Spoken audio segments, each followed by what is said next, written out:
உலகெல்லாம் பரவி வாழும் அன்பின் சொந்தங்களாகிய தமிழ் உறவுகளே, உங்கள் உள்ளங்களையும் இல்லங்களையும் மகிழ்வித்துக் கொண்டிருப்பது வலைச்சுடர் வானொலி.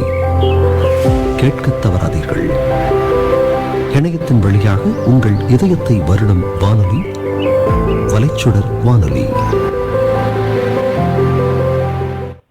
சாதாரண காந்தியடிகளை பத்தி நம்ம சொல்ல போனா என்ன சொல்லுவாங்க, காந்தி கணக்குல எழுதிக்க அப்படின்னு சொல்லுவாங்க.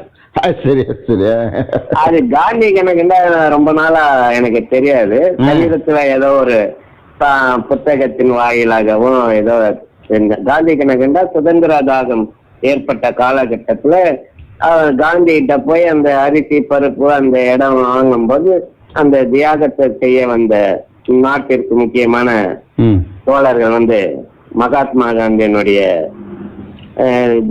சுதந்திரத்துக்காக பாடுபட்ட சுதந்திர தியாகிகள். அவனா போய் ஒரு கடையில, நாடார் கடையில போனா என்ன பத்தி பத்திப்பாங்க எது கேட்டா காந்தி கணக்கு அப்படின்வாங்க. அது நாளடைவில் இப்போதான் புழக்கத்துல காந்தி கணக்குன்னு சொல்றாங்க சில பேர். நிச்சயமா நிச்சயமா. எப்படி சொல்றது அதை பத்தி சொல்லுங்க. அத காந்தி சொல்லும் போது இவர் என்ன செய்வாரு, யாரோ வந்த சாப்பாடு அவர் இடத்துல சாப்பிட்டா அது வெறும் இதா போக கூடாதுன்னு அங்க வாங்கி போட்டுருவாரு. அதை சமைச்சு அங்க இருக்கிறவங்களே சாப்பிட்டு வருவாங்க. அப்படியா? ஆமா. ரொம்ப சிறப்பு சிறப்பு. இப்ப நீங்க நம்ம பேசும்போது சொல்லப்பட்ட சமூக ஆர்வலராக இருந்திருக்கீங்க, பல்வேறு அமைப்புகள்ல இருந்திருக்கீங்க. தகவல் பெறும் ஆர்வலர். ஆமா. நீங்க புலம்பெயர்ந்து துபாய்க்கு 81 83 வரைக்கும், அதுக்கு பிற்பாடு 86 90 வரைக்கும் போயிருந்தீங்க. அங்க இருந்த வாழ்வியல் சூழல் எப்படி இருந்துச்சு? உங்களுடைய பணி சார்ந்தது, அந்த அரேபியர்கள் உங்ககிட்ட எல்லாம் நடந்துகிட்ட விதங்கள். வீட்டுலதான் நானு ஒர்க் பண்ணேன், குக்கு வேலை செஞ்சேன். சரிங்க.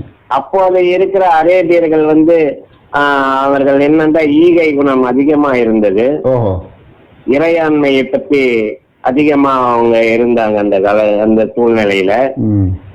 இப்போது அங்க வரக்கூடியவர்கள் விசாரிக்கும் போது இப்ப சூழல்னா நீ இருக்கும்போது இருந்த சூழல் இல்ல அப்படின்னு சொல்றாங்க. அது நான் நேர்ல பாக்குறேன். சரிங்க சரிங்க. நீங்க வேலை செஞ்சீங்களா? இந்த வீட்டுல பொதுவா வேலை செய்யும் போது அவங்க என்னன்னா வீட்டுல இருக்கக்கூடிய நல்ல பொருட்களை கொடுப்பாங்க. ஊருக்கு நம்ம பயணம் வர்றோம்னா வீட்டுல இருக்கக்கூடிய ஜாமான்கள் ஏதாவது கொடுப்பாங்க. வீட்டுல நீங்க இருந்தீங்கன்னா நல்ல நல்ல பொருட்களை சாப்பிடறதுக்கு கொடுப்பாங்க. வரும்போது ஏதாவது ஒரு விசேஷம்னாக்கா அவருடைய உறவினர்கள் வீட்டுக்கு போகும்போது அவங்க எல்லாம் அன்பளிப்பு செய்வாங்க. நான் வாங்கியிருக்கேங்க. அது மாதிரி ஒரு அதிகபட்சமான வேலை இருந்தா அன்னைக்கு இங்க ஒரு 100 திரகம் அது சிறப்பு ஒரு இது கூலி கொடுப்பாங்க. நீங்க இருக்கக்கூடிய அந்த காலத்துல 100 திரகம்ங்கிறது இந்திய ரூபாய்க்கு எவ்வளவு மதிப்பு இருக்கும் தோராயமா? அப்ப நம்ம 82ல எடுத்துக்கிட்டா 480 திரகம் எடுத்த பேங்க்ல கொடுத்தாதான் வீட்டுக்கு 1000 rupees அனுப்ப முடியும். உண்மை உண்மை உண்மை. ஆக அந்த 100 திரகம்னு சொன்னாக்கா கிட்டத்தட்ட 90 ரூபா, நம்ம காசு 900 ரூபா வரும். ஆமாங்க. ஆமா, இன்னைக்கு 23,000 ரூபா வருது.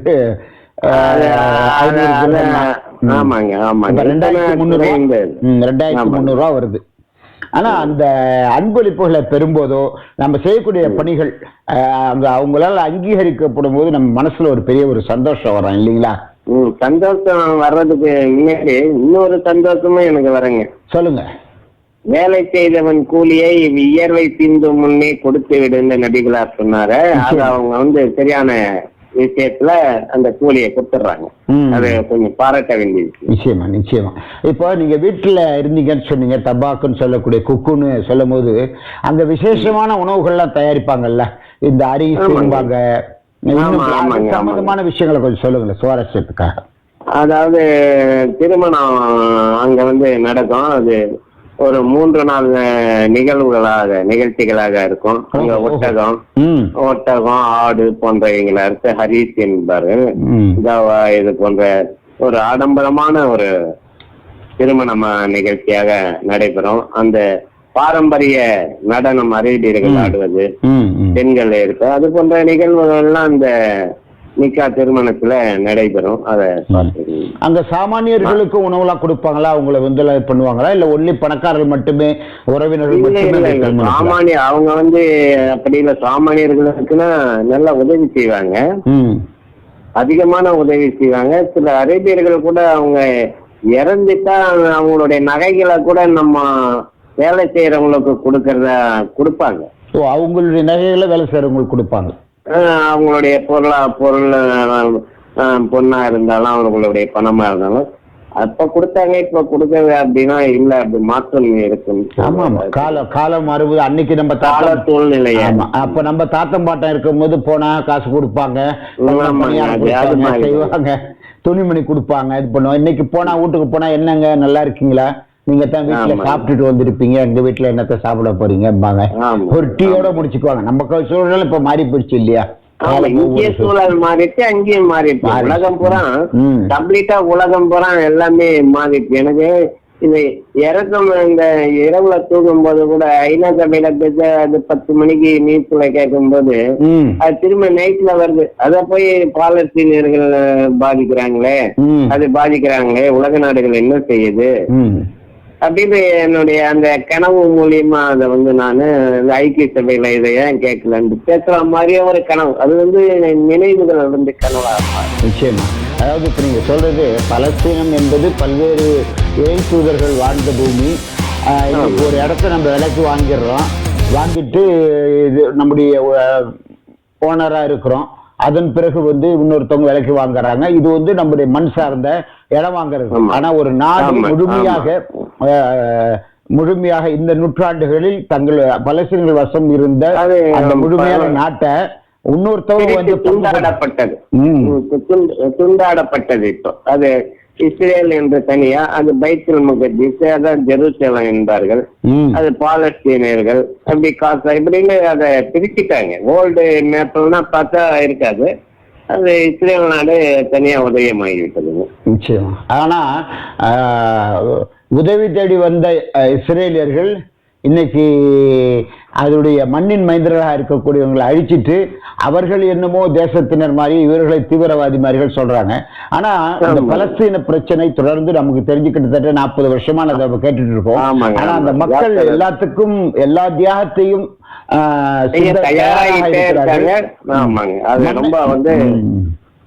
மண்ணை விடுவதற்கு அவர்கள் தயாரில்லை, தயாராகவில்லை. அதே நேரத்துல இறை அச்சம் உடையவர்களாகவும் ஈமான் கொண்டவர்களாகவும் உறுதியா இருக்காங்க. ஆனா உலக நாடுகள் தடியெடுத்தவன் தண்டல்காரன், உலக நாடுகள் எவன்கிட்ட ஆளுமை இருக்குதோ அவன் மூலமா என்ன வியாபாரம் நடக்குதோ, அமெரிக்கா இஸ்ரேலுக்கு உதவி செய்துனா இத்தனை $1 பில்லியன் கொடுக்குறான்னா அவனுடைய ஆயுதங்கள், செல்லுபடியாகாத ஆயுதங்கள் வெடிக்கப்படணும், விற்பனைக்கு விற்பனைக்கு மார்க்கெட்டிங்ல வரணும். அது ஒரு லாபம் பெற்றுதான் அவங்க ஆயுதம் கொடுக்குறாங்க. உலக நாடுகள்ல அமெரிக்காவும் சரி பல வல்லரசு நாடுகள் பூரா அது ஆயுதங்களை வியாபார தளமாக்கிடுறாங்க.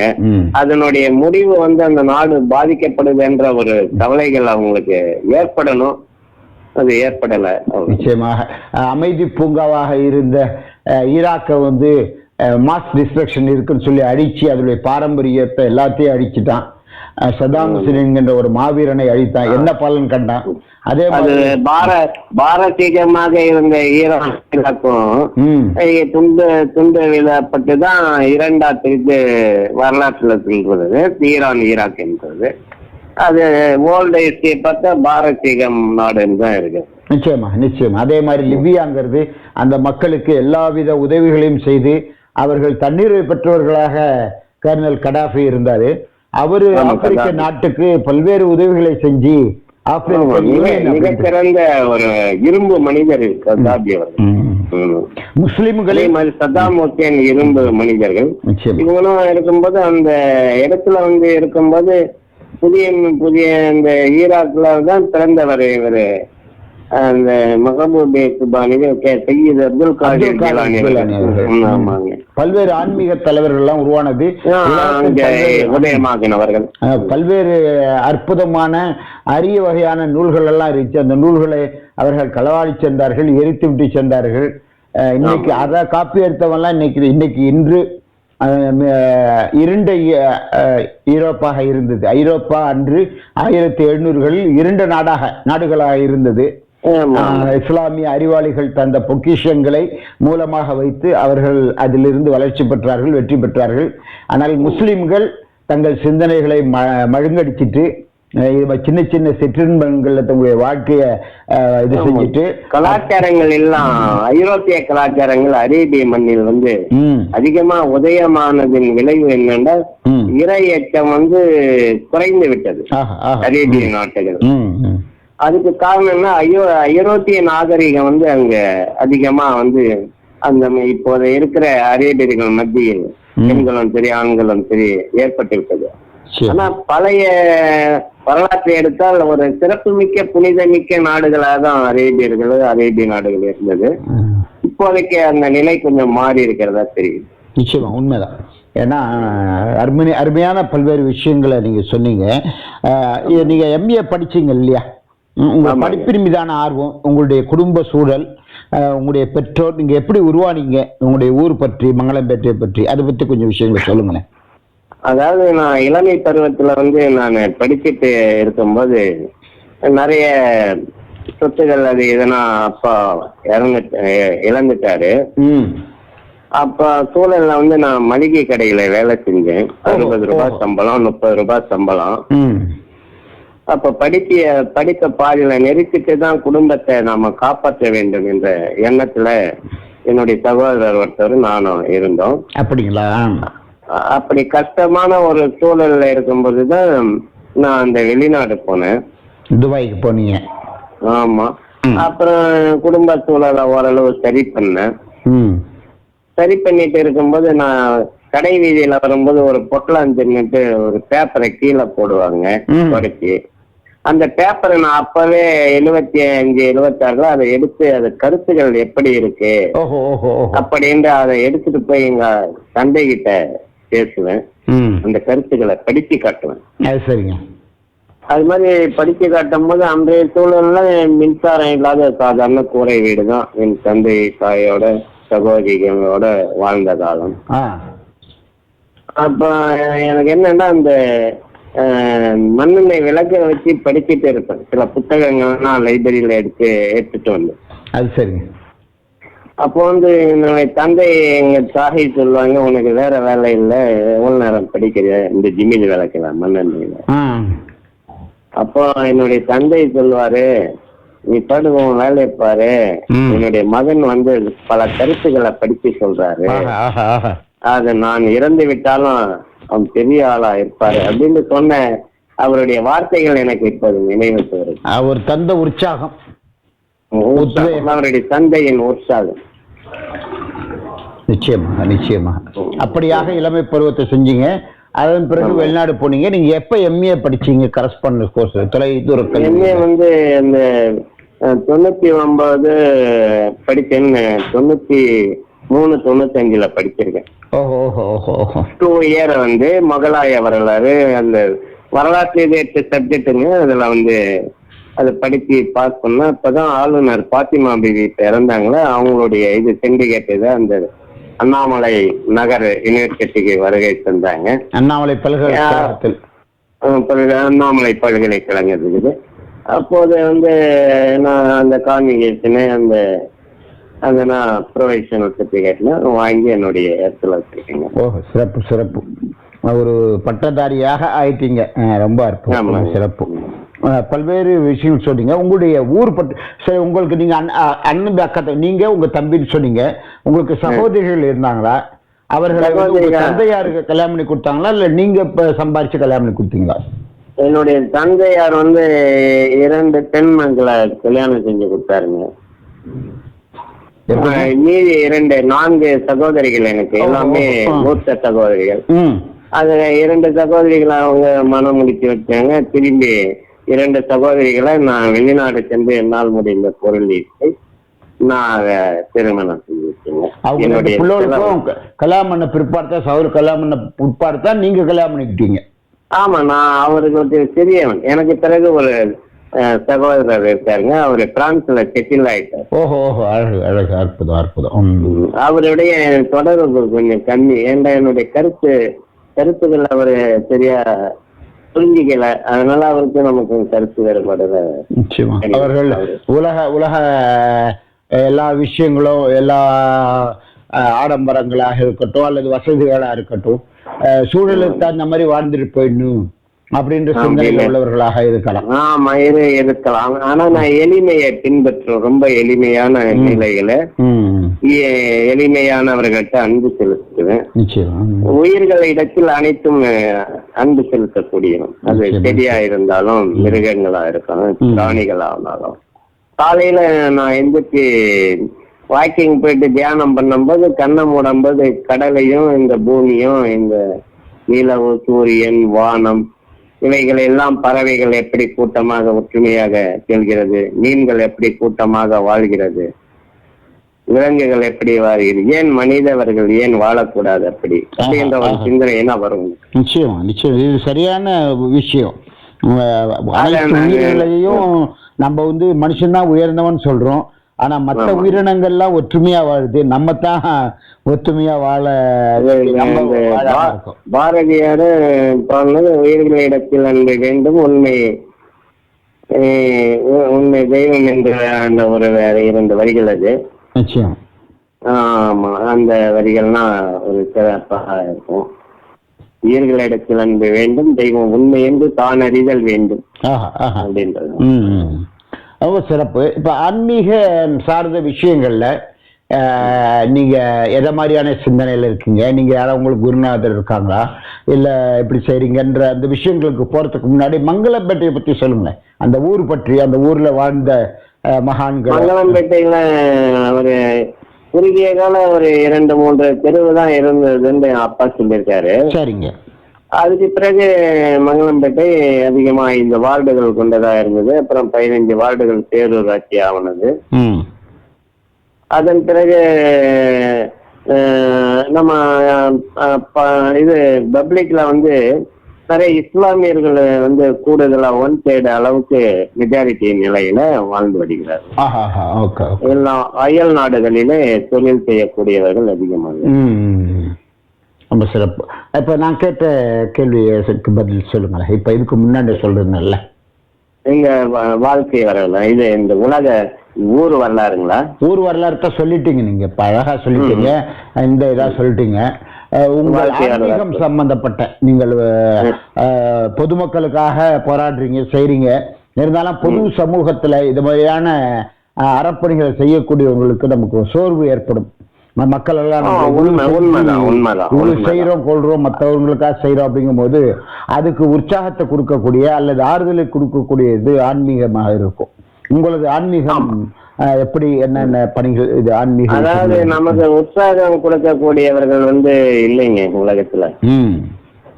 உற்சாகம் கொடுக்கறது இல்லை. திரும்பி வந்து நாம ஒரு பணிகள் செய்யும் போதோ ஒரு வேலையை செய்யும் போது பொய்யான தகவல்களை சொன்னா இந்த உலகம் ஏற்றுக்குது. உண்மையான விஷயங்களை சொல்றவங்கள மதிக்கிறது இல்லைங்க. அதுதான் ஒண்ணு. அந்த நேரத்துல நாம வந்து அதை வந்து பொருட்படுத்துறது இல்லை. நான் நம்மளை வந்து ஒருத்தவங்க வாழ்த்தணும்னு நினைக்கிறது இல்லை. நம் பணி இறைப்பணி, நம்ம உண்மையான பணி, நம்மகிட்ட வர்றவர்களுக்கு ஒரு உதவி செய்யறோம் போறோம் அப்படின்ற ஒரு நிலையில இருக்கும். எனக்கு வந்து இந்த டாக்குமெண்ட் ரைட்டர் லைசன்ஸ் இருக்கு. ஸ்டேட் லைசன்ஸ் எக்ஸாம்ல அது ஏதாவது பத்திரம் ரெடி பண்ணி கொடுத்தா அதுக்காக ஒரு கட்டணங்கள் பெறக்கூடிய நிலையில குடும்ப சூழலுக்கு ஏற்று நடக்கும். ரொம்ப சிறப்பு. இப்போ நீங்க ரைட் டு இன்ஃபர்மேஷன் ஆக்ட், தகவல் உரிமை சட்டத்துல 500க்கும் மேற்பட்ட முறையீடுகள் செஞ்சிருக்கீங்க அப்படின்னு சொல்றீங்க. உங்க வாழ்க்கையில மறக்க முடியாத இந்த விஷயம், அந்த ஆர்டிஐல நான் இந்த விஷயத்துக்காக போராடி ஜெயிச்சேன், இது மிகப்பெரிய ஒரு இதை கொடுத்துச்சு, மறக்க முடியாத ஒரு நிகழ்ச்சி அப்படின்னு அந்த ஆர்டிஐல உங்களால சொல்லத்தக்க ஒரு விஷயம் சொல்லுங்க. ஒரு விஷயம் என்னன்னா, உளுந்தூர்பேட்டையில ஒரு தாசில்தார் ஒரு தகவல் பெறும் உரிமை சட்டத்துல கேட்டுங்க. அது கிட்டத்தட்ட 175 நாட்களுக்கு பிறகு வரை உரிய கவர்மெண்ட் செக்ரட்டரி அல்லது கலெக்டர் ஆர்டர் போட்டதும் கூட அந்த நிர்வாகம் எனக்கு தகவல் கொடுக்கல. சரிங்க. அந்த தகவல்களை கொடுக்கலன்னு நான் வந்து டெல்லியில முதன்மை ஆணையம், இந்திய தகவல் ஆணையம், அந்த தகவல் ஆணையத்துக்கு இது மாதிரி இந்த தகவல் ஆணையத்திலிருந்து என்னை விசாரணை பண்ணல, எனக்கு உரிய தகவல்கள் வழங்குங்க அப்படின்ற அதை எடுத்து நான் அதை டெல்லிக்கு அனுப்புறேன். சரிங்க. அனுப்பும் போது திரும்பி ஒரே ஆர்டர் போட்டு அந்த விசாரணையை விசாரிக்கிறாங்க. அப்ப நெல்சன் கிறிஸ்டோபர்னு ஒருத்தர் அந்த நேரத்துல ஜார்ஜி அந்த ஆணையத்தின் முக்கிய முதன்மை நீதிபதி போல ஒரு இருக்கார். சரிங்க. அப்போ என்னை விசாரணை செய்யும் போது அந்த தாசில்தாரை விசாரணை பண்றாரு. விசாரணை பண்ணும்போது சொல்றாரு, நீங்க வந்து எப்ப வந்தீங்க, இந்த நான் ஏன் இது பண்ணேன்னு அந்த தாசில்தார் சொல்றாரு, நான் இப்பதான் சார்ஜ் வாங்கினேன், அந்த சார்ஜ் வாங்கும்போது நான் இது மாதிரி ஆர்டிங்க, நான் வந்து இப்போ குறைந்த ஒரு 2 மாதத்துல வந்தேன் அப்படின்னு சொல்றாரு. அதுக்கு அந்த அவர் சொல்றாரு, இது மாதிரி நீங்க சார்ஜ் வாங்கினதுக்கு பிறகு நீங்க என்ன செஞ்சீங்க இப்ப மனுதாரருக்கு அத சொல்லுங்க முதல்ல அப்படின்ட்டு அவரு ஒரு குறுக்கு விசாரணை செய்தார். செய்யும் போது அவர் சொன்னாரு, நானே விசாரிக்க ஒன்னு லேட் ஆகுதுன்னு என்னை குறித்து 2வது மேல்முறை டெல்லிக்கு அனுப்பியிருக்காரு இந்த நயினார் முகமது. சரி சரி அப்படின்ட்டு சொல்லிட்டு அதுக்கு பிறகு அந்த தகவல்களை ஒரு வாரத்திற்குள் கொடுத்து விட்டு அவருடைய ஒப்புதலை ஆணையத்திற்கு அனுப்ப உத்தரவிடப்படுகிறது. ஒரு ஜட்ஜ்மெண்ட் எனக்கு அனுப்பிட்டு அவங்க நேரில் சொல்லிட்டாருங்க. அது வந்து ஆணையத்துல மறக்க முடியாத விஷயம். அது மாதிரி பேரூராட்சி சம்பந்தப்பட்டது, வட்ட வளங்கள் துறை சம்பந்தப்பட்டது, பதிவுத்துறை சம்பந்தப்பட்ட வழக்குகள்லாம் நான் நேரில் போயிருக்கேங்க. நீங்களே வாதாடுவீங்களா இல்ல ஏதாவது வழக்கறிஞரை வச்சுட்டு வாதாடுவீங்களா? இது வந்து ஆணையத்தினுடைய தகவல் உரிமை சட்டத்துல என்னன்னா வழக்கறிஞர்கள்லாம் வரக்கூடாதுங்க. ஓஹோ, நம்மளே செஞ்சுக்கலாம். ஆமா, நாம தான் சொல்லணும். அரசு அலுவலர்கள் வருவாங்க, அவங்களுக்கு தனியார வச்சிருக்காங்க, இங்க தனியார வைப்பாங்க. அவங்கள இவங்க பேசக்கூடாதுன்னு தடுப்பு வச்சிருப்பாங்க. இங்க வந்து மனுதாரர்கள், இங்க அரசு அதுல 2 பேரும் பேசாதவராக அறை இருக்கும். நம்மளும் கிட்டத்தட்ட ஒரு 6 RTI போட்டோம் ஒரு விஷயத்துக்காக வேண்டி. ஆமாங்க. அதனால எல்லா தகவல்களும் கிடைக்கப்பட்டோம். இப்ப பொது நேயர்களுக்காக வேண்டி பொது RTIனா என்ன, எப்படி அதை செய்யறது, இப்போ ஒரு பிரச்சனை இருக்கு, அந்த பிரச்சனையுடைய தகவல்களை அரசுக்கு வாங்கணுங்கும் போது இந்த அப்ளிகேஷன் ஃபார்ம், அது இந்த சட்டத்திட்டம் என்ன ஏதுன்ற தகவல்கள்லாம் வேணுமே, இது எந்த ஆக்ட்ல வருது அப்படிங்கிறது இதெல்லாம் எப்படி RTI தயார் பண்றது, எப்படி அப்ளை பண்றது? அது வந்து அந்த சட்டம் உருவாகும் போது எனக்கு கடலூர் மாவட்ட மாவட்ட ஆட்சியர் சந்தீப் சக்சேனா என்றவர், இப்ப கூட வேற இதுலயே இருக்காரு அவரு. சரிங்க. அவங்க வந்து ஒரு புத்தகம் ஒண்ணு கொடுத்தாங்க. அந்த சட்டத்துல பிரிவு சட்டம் என்ன, அப்பீல் பண்ணா என்ன, எந்த தகவல்களை கேட்கலாம், எந்த தகவல்கள் கேட்க கூடாது அப்படின்னா அதுல தமிழ்ல இலக்கு இருக்கு. அந்த புத்தகத்தின் வழிகாட்டுதல் படிதான் நான் அந்த தகவல்களை கேட்கறது. சிறப்பு சிறப்பு. இல்ல புதிய இந்த நேருக்கு ஒரு சொல்லுங்க. ஒரு எக்ஸாம்பிள் என்னன்னா, ஒரு தகவலுக்கு வந்து 30 நாட்களுக்குள்ள கட்டணம் கட்டணும் செலுத்தணும் அப்படின்னு சொல்லணும். அதிகபட்சமான பக்கங்கள் இருந்தா அது அந்த 30 நாட்களுக்குள்ள அந்த அரசு அலுவலர் வந்து மனுதாரருக்கு தெரிவிக்கலண்டா அது எத்தனை 1000 பக்கங்களா இருந்தாலும் அதை இலவசமா கொடுக்கணும் அப்படின்னு சட்டத்துல அது பிரிவுல இருக்குங்க. அது எதை கேட்க கூடாதுன்னா வெளியில உள்ள தகவல்களை கேட்க கூடாதுங்க. சில தகவல்னா கேட்க முடியாது சட்டத்துல. அது மாதிரி தகவல்களும் இருக்குங்க. சரிங்க. இப்ப உதாரணமா ஒரு கிராமத்துல சாலை போட்டதா சொல்றாங்க, ஆனா சாலை போடல. இப்ப அந்த தகவலை கேட்கறதுக்காக நம்ம ரைட் டு இன்ஃபர்மேஷன் ஆக்ட் சென்னையில் இருக்கக்கூடிய அலுவலகத்துக்கு நம்ம இங்க இருந்து அப்ளிகேஷன் போடணும். இல்ல சென்னையில இருக்கிற அலுவலகத்துக்கு போட வேண்டியது. பொது தகவல் அலுவலர் அப்படின்னா அரசு சார்பு செயலாளரும் செக்ரட்டரி, சீஃப் செக்ரட்டரியும் பொது தகவல் அலுவலர் தான். அதுக்கு கீழே எத்தனை பேர் இருக்காங்களோ ஊராட்சி செயலாளர் வரைக்கும் பொது தகவல், ஒரு உதவி பொது தகவல் அலுவலர் ஆயிடும். அது யாருக்கிட்டாலும் கேட்கலாம். நம்ம யாருக்குனாலும் உங்களுக்கு விருப்பப்பட்ட அந்த துறையில மேல் அலுவலருக்கும் செய்யலாம், கீழ் அலுவலருக்கும் செய்யலாம், அந்த துறையை சம்பந்தப்பட்ட. அப்ப செஞ்சாக்க எத்தனை நாளைக்குள்ள அவங்க பதில் சொல்லி ஆகணுங்க? நமக்கு பதில் கொடுக்கணும். 30 நாட்களுக்குன்னு சொல்லணும். 30 நாளுக்குள்ள அவங்க பதில் சொல்லணும். சொல்லனா மேல்முறையீடு போகணுமா? மேல்முறையீடுக்கு அவங்களுடைய இப்ப சாதாரண நீங்க ஏரி வேலைன்னு சொல்றீங்களா, அது உதவி இயக்குனருக்கு சொல்லலாம். பிடிஓக்கு போட்டு பிடிஓ சொல்லலன்னா அவருடைய உதவி இயக்குனருக்கு 1வது அப்பீல் பண்ணலாம். 2வது அப்பீல் அவங்களை சார்ந்தவர்கள் கலெக்டரினுடைய நேர்முக உதவியாளருக்கும் செய்யலாம். சரி. அது எத்தனை நாள்? 90 நாட்களுக்குள்ள முடிவு நமக்கு கிடைக்கல அப்படின்னா அந்த ஆணையத்துல முறையீடு செய்யலாம். சென்னைக்குங்களா டெல்லிக்குங்களா? சென்னைக்கு தான். சென்னைக்கு. ஆமாங்க. சென்னையில வந்து நாள் கடந்துச்சுன்னா டெல்லிக்கு எழுதலாம். எப்படினாலும் டெல்லிக்கு போனா நமக்கான தகவல்களை அவர்கள் கொடுத்துதான் ஆகணும். ஆமாங்க. டெல்லி வந்து நமக்கு உச்ச நீதிமன்றம் எப்படி இருக்கோ அது மாதிரி தகவல் ஆணையத்துல அது ஒரு உச்ச ஆணையம். நிச்சயமாக நிச்சயமாக. இப்படிலாம் செய்யும் போது அரசு அதிகாரிகளா இருக்கக்கூடியவர்கள் அல்லது பொறுப்புதாரிகள் உங்கள் மீது கோபப்படுவாங்களே, தனிப்பட்ட முறையில் ஏதாவது உங்கள் மீது அவர்கள் ஏதாவது நடவடிக்கையோ அல்லது காழ்ப்புணர்ச்சியோ வெளிப்படுத்தி இருக்கிறாங்களா அல்லது பாராட்டியிருக்காங்களா? இல்ல, அது என்னன்னா நேர்மையானவர்கள், நேர்மை மிக்கவர்கள், உண்மையாளர்கள் பாராட்டுவாங்க. அதனால பாதிப்பு ஏற்பட்டவங்க அவங்கள வந்து மெமோ கொடுப்பாங்க, சஸ்பெண்ட் பண்ணுவாங்க, 25,000 வந்து பெனால்டி போடுவாங்க, இன்கிரிமெண்ட் கட் ஆகும். அது போன்ற சூழல்ல அவங்க மனம் இருக்குன்னா அது நேரடியா என்கிட்ட சொல்ல மாட்டாங்க. ஆமா, பார்க்கும்போது வணக்கம் சார், அவங்கள வணக்கம் சார். ஆனா நம்ம அடுத்த முறை போகும்போது விவரம் தெரிஞ்ச வர்றா கொஞ்சம் ஜாக்கிரதையா இருங்கன்னு. இப்பதான் கரெக்டா சொல்றீங்க. இது என்னன்னா பல்வேறு துறைகள்ல என்னுடைய நேம் வந்து சரியா தெரியுங்க. அந்த தெரியும் போது அடுத்த தடவை நம்ம யாரையாவது ஒருவருக்கு உதவி செய்ய போனாலோ எனக்காக போனாலோ ஒரு மரியாதை எனக்கு கிடைக்கும். உடனே அது பொருளாதாரம் இல்லாம அந்த இத செஞ்சு கொடுப்பாங்க. அந்த விஷயங்கள் ஏதாவது விஷயம் பட்டா மட்டும் அது உண்மை. நிச்சயமாக நிச்சயமாக. அந்த வகையில இப்ப கடந்த காலம் இவ்வளவு காலம் நீங்க குடும்பத்துக்காக வாழ்ந்தீங்க. ஒரு 6 ஆண்டு காலம் வெளிநாட்டுல போயிட்டு குடும்ப தேவைகளை நிறைவேற்றி 2 அக்காக்களை கல்யாணம் பண்ணி கொடுத்தீங்க.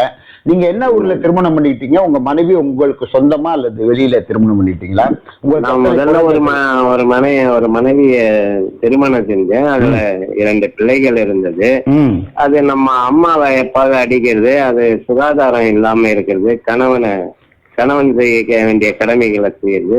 அதனால ஒரு பிரச்சனைகள் ஏற்பட்டு பல்வேறு நிலைகள்ல அவங்க வந்து நான் என்னோட வாழ முடியாதுன்னாங்க. அது சட்டப்படி அதை அப்படியே இதுக்கு அவர்களுக்கான வேலை செய்து கொடுத்து நீங்க அதனால அதை வந்து ஜமாத்துல பேசுறாங்க போறாங்க. அது சரியாகல. நான் கோர்ட்டு மூலியமா மெயின்டெனன்ஸ் கேஸ் போட்டு அவங்களுக்கு ஜீவனாம்சம் அது செட்டில் பண்ணிட்டேன், ஒரு இடமா பூமியை. சரிங்க சரிங்க. அதன் பிறகு வேறு திருமணம் பண்ணிக்கிட்டீங்களா? அது திருமணம் பண்ணி இப்ப 2 பிள்ளைங்க இருக்குங்க. மொத்தம் உங்களுக்கு 4 குழந்தைகள்? ஆமாங்க, இப்ப 2 குழந்தைகள். பிள்ளைகள் என்ன செய்யறாங்க, என்ன படிச்சுட்டு இருக்காங்க, என்ன படிக்கிறாங்க? 9th ஒண்ணு படிக்குது பையன், 7th ஒரு பிள்ளை. மூத்தவங்க அவங்க அம்மாவோட போயிட்டாங்க? ஆமா, அவங்கள்ட்ட போயிட்டாங்க. அவங்க வசதி வாய்ப்போட வருது. சிறப்பு சிறப்பு. இப்பொழுது வாழ்க்கையை அப்படி திரும்பி பார்க்கும்போது என்ன சாதிச்சோம், என்ன பண்ணணும்ட்டு அப்படி நினைக்கும் போது உங்களுக்கு மனசுக்குள்ள சந்தோஷம் இருக்குதா? இதை விட சிறப்பா செஞ்சிருக்கலான்ற கவலை இருக்கா? இல்ல, கவலைகள் இல்லையோ. முதல் வாழ்க்கை வீணா போன காலகட்டத்துலதான் இந்த கவிதைகள் எழுத ஆரம்பிச்சேன். கவிதைகள் நானுமே பிறந்தது. அதுல துன்புறுத்தப்பட்டது, அந்த துன்புறுத்தப்பட்டது மக்களால் வந்து துன்புறுத்தப்பட்டது, சகோதரிகள் கூட என்னை கவனிக்கல. அப்பதான் அந்த நாணம் வந்து கவிஞரா ஆகணும். அந்த கவிதை வந்து என்னால இன்று வரை இந்த கவிதை ஒரு பேப்பரை கொடுத்த ஒரு தலைப்பு நீங்க சொன்னீங்கன்னா போய் அப்படியே திங்க மேல பார்த்துட்டு கொஞ்ச நேரம் இருந்துட்டு கவிதை எழுதிடும். அந்த தலைப்பு நிறை குறை இருக்கும், அது சரி பண்ணலாம். நிச்சயமா நிச்சயமா. ஒரு சிறந்த கவிஞராக ஏதாவது கதைகள் எழுதியிருக்கீங்களா, அல்லது கட்டுரைகள் எழுதியிருக்கீங்களா, ஏதாவது பத்திரிகைகள் எழுதியிருக்கீங்களா? உங்களுடைய சிந்தனைகளை பத்திரிகையில என்னுடைய சிந்தனை அது மாதிரி இது வரைக்கும் எழுதலைங்க.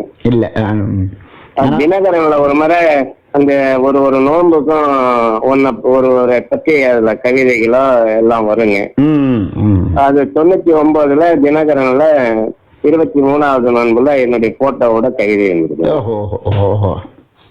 இப்போ வந்து உங்களுடைய தேவைகளுக்காக சந்தோஷம், ஓகே, நல்ல பணிகள் செஞ்சோம், இறைவன் உங்களுக்கு வந்து அற்புதமான வாழ்க்கையை உங்களுடைய தரணும், உங்களுடைய மறுமை வாழ்க்கையும் ஒளி பொருந்தியதாக இருக்கணும், மன நிறைவோடு இங்க இருக்கணும். இந்த நல்ல பல்வேறு பணிகளை செஞ்சிட்டு இருக்க உங்களுக்கு காலம் பல்வேறு கஷ்டங்களை கொடுத்திருந்தாலும் சிரமங்களை கொடுத்திருந்தாலும் இந்த வாழ்க்கையை நீங்கள் பயனுள்ளதாக ஆக்கி கொண்டீர்கள் என்பதை மறுமையிலே உங்களுக்கு கிடைக்கக்கூடிய பெரும் பதவிகளும் வசதிகளும் நிச்சயமாக இறைவன் உலக மாந்தர்கள் அனைவருக்கு முன்னால் உங்களை கண்ணியப்படுத்துவான், சந்தோஷப்படுத்துவான். நீங்கள் மகிழ்ச்சியில அங்கே புதுமாப்பிள்ளையை போல நீங்கள் வாழ்வீர்கள் என்று நாங்கள் மனதார வாழ்த்தி உங்களுடைய பல்வேறு அனுபவங்களை நம்முடைய வலைச்சுடர் நேயர்களுக்காக வேண்டி எங்களோடு பகிர்ந்தமைக்கு உங்களுக்கு நன்றிகளையும் பாராட்டுதல்களையும் வாழ்த்துக்களையும் தெரிவித்துக் கொள்கிறேன். அஸ்ஸலாமு அலைக்கும். இப்ப உங்களுக்கான நேரம். இந்த மக்களுக்கு, இந்த இளைஞர்களுக்கு நீங்க சொல்ல விரும்பக்கூடிய விஷயங்களை சொல்லி நிகழ்ச்சியை நிறைவு பண்ணிக்கலாம். இந்த கால இளைஞர்களுக்கு இந்த போதை பழக்கத்துல இருந்து விடுபடணும். மது, போதை போன்ற பொருள்கள் இதையெல்லாம் உபயோகப்படுத்தாம சமூகத்திற்கும் இந்த உலகிற்கும் நாட்டிற்கும் நமது வேதத்திற்கும் திருமறைக்கும் இவைகளுக்கெல்லாம் இந்த இளைஞர்கள் நிச்சயமாக திரும்ப வேண்டும். அதிகமான ஒரு முறையில் தள்ளப்பட்டிருக்கு. பல்வேறு இளைஞர்கள் பாதிக்கப்படுகிறார்கள். சிறு வயதிலே அதனையெல்லாம் தவறுக்காக இறந்து விடுகிறார்கள் விபத்துகளில், போதைகளால். இவர்களெல்லாம் திருந்த வேண்டும் என்று என் மனம் சொல்கிறது.